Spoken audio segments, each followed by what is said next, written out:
mahal magkasakit ngayon. Kasi, if you would notice, if you are in the middle class, kapag ikaw nagkaroon ng sakit, kadalasan, papasok ka sa hospital. And let's say, for example, sa private hospital. That depends din kung ano yung cover ng PhilHealth. And then, if you have an HMO, pwede naman niya i-cover. Makakakuan ka doon. Maganda sa loob. However, not all Filipinos have health maintenance organization cards or HMO cards, but every Filipino has PhilHealth. Now, the problem here is, hindi kayang bayaran ng PhilHealth ang buong, hospital fee mo, hospital rate mo. Because, I'm not quite sure. Yun sana yung yung target for universal healthcare. But somehow, it's still very hard to think na kaya niyang bayaran yung entirety ng hospital bill mo kung ma-admit ka. Now, it can happen. And yung mga binoboast naman ng government na kayang bayaran ng PhilHealth lahat.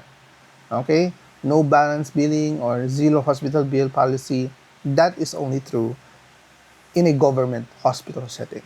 Now, the problem also with government hospital setting, which is, doon din naman ako nagtatrabaho, is, syempre, a lot of people flock there because of the service. Okay? And most of the time, hindi naman not all, pero yung charity area or yung PhilHealth area, you will expect the comfort that will come out from a government hospital. Magagaling ka, pero don't expect high comforts. Okay? As much as possible, ang goal lang doon ay pagalingin ka. Okay? And then, ma-discharge ka at the utmost available time na pagaling ka na. Okay?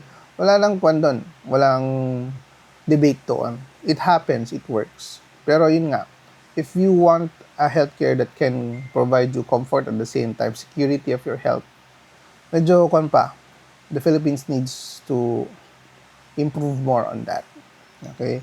Kasi right now, we have problems with wages or salaries with healthcare professionals. Kung sakaling mas ganun pa rin kababa, yung salary and wages natin, ang liit lang ng tinataas niya compared to the wages of professionals abroad.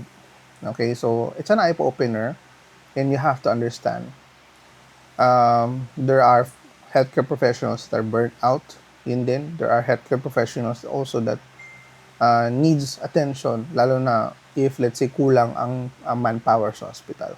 So, pag nakita nyo yun, nag-pile up, the quality of service also is, kumbaga, dun sa passable lang. Pero hindi siya dun sa full comfort. Makikita mo yan sa mga private hospitals, pero they pay a huge price. Mahal. Okay, so, for me, in the healthcare setting of the Philippines, if it's a government setting, pwede kang gumaling. Pero don't expect utmost comfort. Okay? If you want comfort and at the same time gagaling ka, go to a private hospital, but expect that the price or the hospital fee is pricey or expensive. That is the reality of the Philippines. And hopefully, may pagbabago dyan in the next couple of years. Sana. Again, this is Doc Chris, your online family doctor, making medicine easy for you to have a healthy life.